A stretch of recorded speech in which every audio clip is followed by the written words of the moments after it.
and today's topic is self-worth.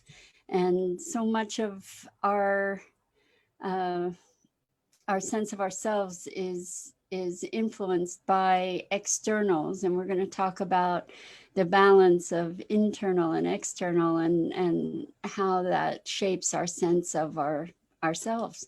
But before we get started, let's just take a couple minutes to get present, and let's take a deep breath in through your nose and hold it, and imagine clean, crisp oxygen flooding your lungs, flowing into your bloodstream, nourishing all your organs, all your cells, bringing vital life energy into every portion of your body. And as you exhale, exhale any stress and tension.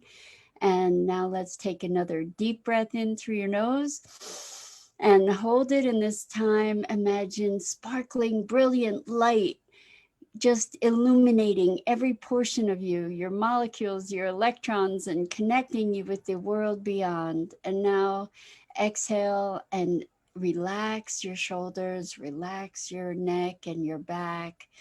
And let's gently press our palms together, softly, softly rub your fingers against your palms and feel that sensation, feel that tickling, that tingling, and the delight of being present here in the physical body. Welcome, welcome. It's great to be with you. We're talking today about self-worth and external versus internal. So much of our, I think the inclination is to evaluate ourselves based on externalities. So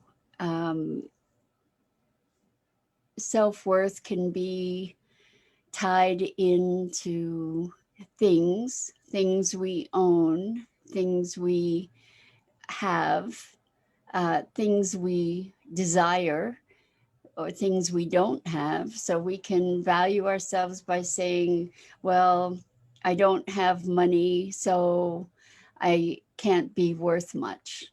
I don't have a home of my own, so I, making value judgments, and in this case, literal value judgments on ourselves based on external things, whether it be a job or possessions or achievements. And what I think is really in calling for a dramatic paradigm change in good morning, Dido. So glad you're here. What I believe is calling for a profound paradigm change shift is the recognition of our worth without having to look to anything external, like that we are worthy, we are intrinsically, innately worthy. And when, just by virtue of the fact that we're here, and people put other people down and say that person's worthless, or I've heard people refer to other people as a waste of oxygen. It's really quite remarkable the way that we interact with ourselves and with others, and in around this sense of worthiness, and certain people being worth more than other people. And where that comes from, I think, is certainly it's a mixed bag. One is from context, right? So this person is worth more than that person because they have more of a social influence, perhaps, might be a judgment. Or this person is worth more than that person because they own a company, and that company is producing something that's essential. And through these COVID times, we've looked at essential workers. And what's interesting to me is, valuing people who are essential workers, certainly, but these people that we have considered essential workers are traditionally people that have been on the lowest end of the pay spectrum in our culture. And so I think we get to really look at how we are calibrating value and worth, and to find a place within ourselves that is in recognition that we don't there's nothing that we need to do or have in order to establish our self-worth and our worthiness, that we are innately, intrinsically worthy. And the way that our culture is set up, um, we evaluate. Good morning, Tammy. Welcome. We're talking about self-worth and how our culture ingrains within us the inclination to evaluate ourselves based on externalities, um, and even accomplishments. So for instance, maybe if you're not evaluating somebody, including yourself, based on how much money you have, or what job you have, maybe you're on a spiritual path, and you might evaluate worthiness based on how. Good morning, Andrea. Welcome. And Hope, hello, welcome. It's great to see you here. We're talking about worthiness and self-worth, and how we tend to calibrate our worthiness on all kinds of externals, and rather than allowing ourselves to live from an assumed worthiness, like it's intrinsic. We are innately worthy. So how do we get to that place? Because we'll I know so many people who say, well, I'm not making enough money, so therefore, I'm not good enough, or um, I'm not worthy, I'm not acceptable, or I'm not okay.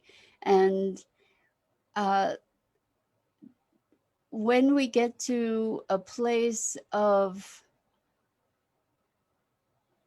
alignment within ourselves, the need for judging ourselves based on all these externals falls away. And as we allow ourselves to recognize that all of these externals are false metrics. So Tammy says, always measured by something, never content as we are. So the objective here is to move into being present to who we are, without all those external judgments, like who we are as an expression of life, who we are as a part of this grander network of dynamic change and being. We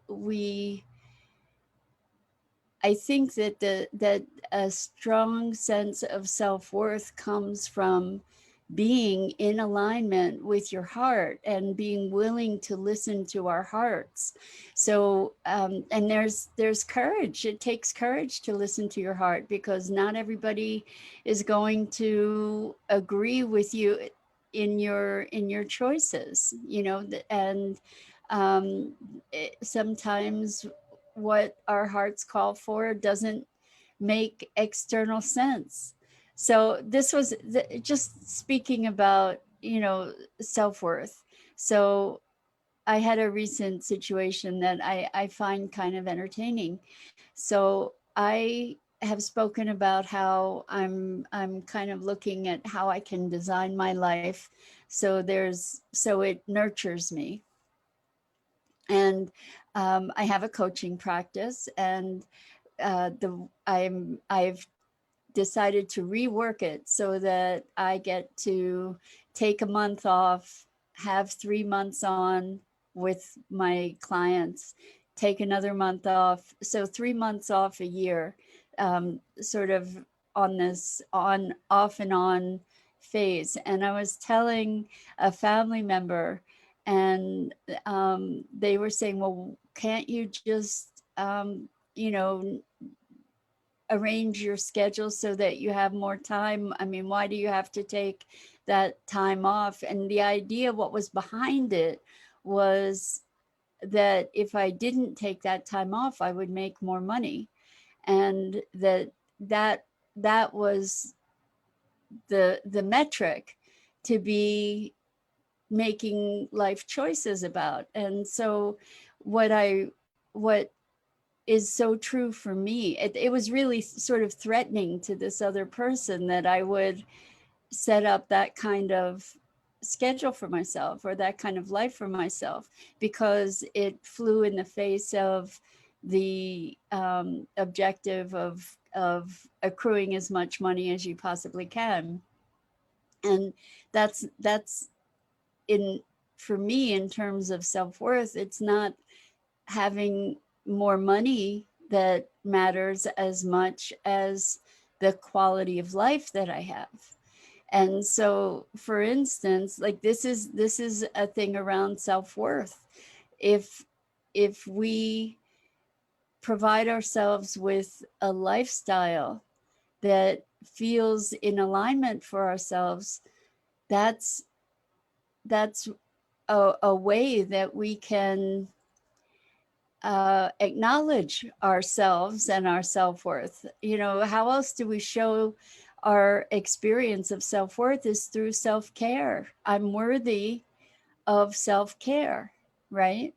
Um, and if we don't take care of ourselves, we don't have the capacity to function in the other functions that we have in our lives. So this idea of self-worth um, is really at the heart of so many things. It's at the heart of our communication, because when we feel centered and balanced in ourselves, we're better able to respond rather than react, you know, from a place of when I'm talking about self-worth, I'm not talking about puffing ourselves up. I'm talking about, you know, like being present and balanced in our sense of self.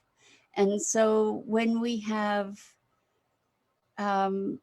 tell ourselves the terrible stories that so many of us tell ourselves, uh, we we are we are eroding our own sense of integration and balance and connection.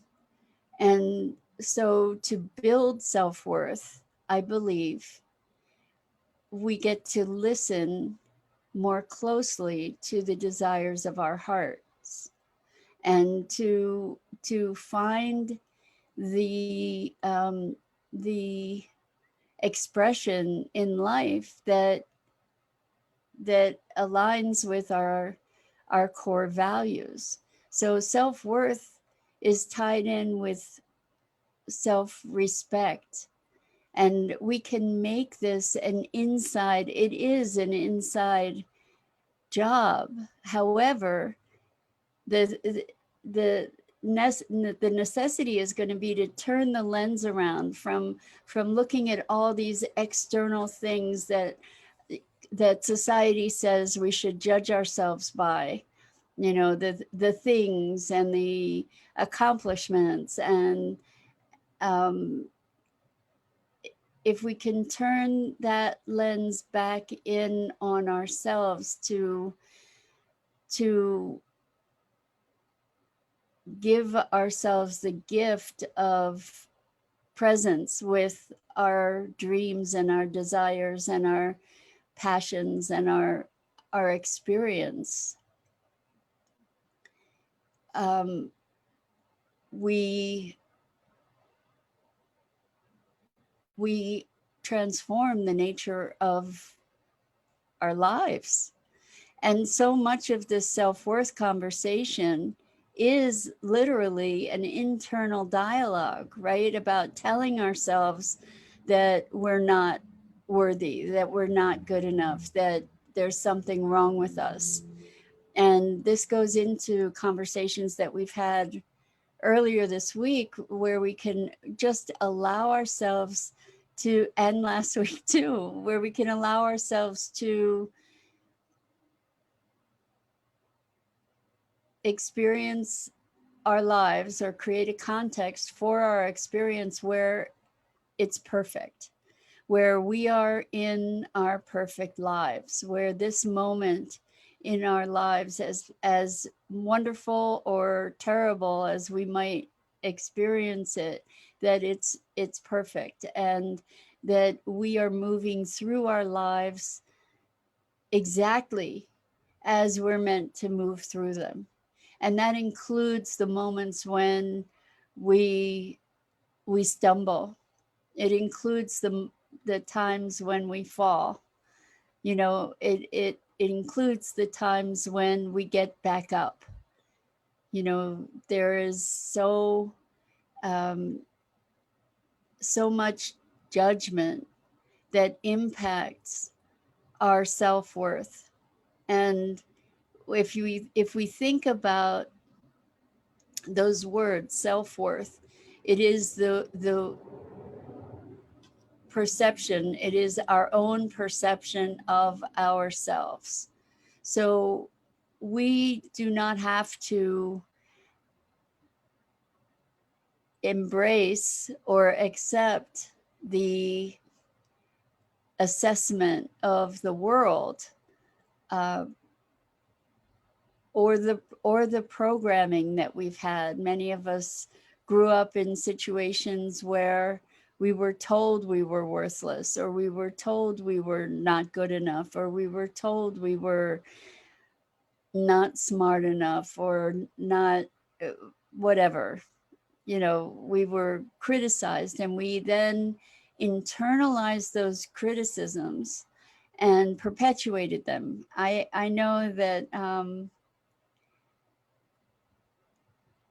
when I went away to school and I didn't have feedback from my family, I noticed that I had internalized a lot of that feedback. I had internalized a lot of that assessment of myself, and continued to repeat it to myself.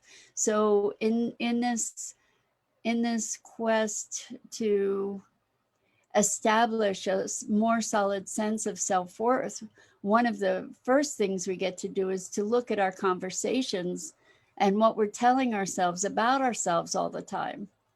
And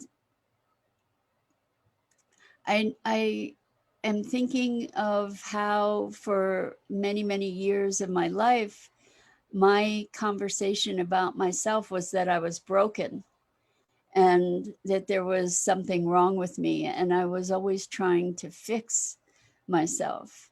And if we can come to a place of accepting that where we are is where we are meant to be in our life, that we're not, we shouldn't, the should word, we shouldn't be anywhere other than where we are right here in this moment, and gather the lessons that are available to us right here in this moment, and allow ourselves to be worthy regardless of our behavior. So we are not our behavior. We may do something that we feel shame about, or we feel disappointment about, for instance. We get to recalibrate and to reset and redirect. And rather than um, rather than continuing to punish ourselves, we can use the experience of shame perhaps as a stepping stone to a place of self-forgiveness, and learn the lesson from that experience so that we don't repeat it, or that we become wiser around it. And so I'm wondering, for you, what what is this story about self-worth? It's interesting to me, um, that in becoming more balanced, it's the self-worth conversation isn't running in me. Um, it became sort of irrelevant because I'm not I'm not feeling unworthy. And how did that happen? It happened by changing conversation internally is probably the number one thing that we get to shift in terms of self-worth, because by being aware of that conversation, that's the first step, obviously, because so many of us have these tapes running on and on and on and on, and we never are consciously attending to them, consciously aware of them. And because we're not consciously aware of them, they continue to have impact. When we become consciously aware of them, then we get to start shifting our behavior. So if you're experiencing issues around self-worth, look at the stories you're creating and get to create new ones. So I was talking with a client yesterday who said that they had experienced a period of feeling fearful, and they had learned of there was a Navy SEAL who had some peak performance kind of training, and one of the lessons from this person, the Navy SEAL, was when you have a story about fear, like when we're projecting forward into the future and we're feeling fearful, recognize that story that you're creating and create 3 stories of strength or 3 stories of triumph, because we are making up these stories. And the stories that we make up about the future or about our own worth are creating a context that we live into. So if we can take the reins of this story making and do it in a more deliberate fashion that serves us, and practice that, it will ultimately shift our inner experience. And rather than telling ourselves the things that we're not good at, how about telling ourselves the things that in our being, that our essence is in alignment with ourselves, rather than focusing on creating our sense of self-worth, like calibrating that against the money that we make or the things that we have. Those are just money and things. That has nothing to do with you and your value as a human being. And the stretch of mind here is to recognize that there's nothing that you have to do or be to be worthy and to have a sense of self-worth. There is nothing external that your self-worth or your worth, your value depends upon. You are worthy and valuable just as you are, just for being as an expression of life, that we all are here as part of that life. And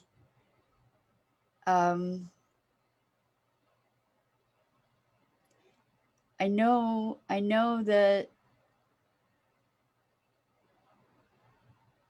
the struggle around self-esteem, I know there can be a profound struggle around self-esteem and self-worth. I know that. And we can move through it. We can move through it, and it takes deliberate attention. It takes deliberate attention to notice the stories that you're telling yourself. First of all, to notice them. Second, to realize that they're stories, they're not truth. And really what they do is they create a container, they create a box that we get to live in. And we can make a box that is so constrictive that we don't have room to breathe. We can make a box that is expansive and we can keep expanding into it. And it all comes back to choice. And part of that choice is what we choose to believe. Okay, beliefs also are not true necessarily, you know, they're beliefs. And so the first step is awareness and paying attention to what was that I just said in my head. What was that? Where did that come from? And beyond that, what would be a better thing to be telling myself? So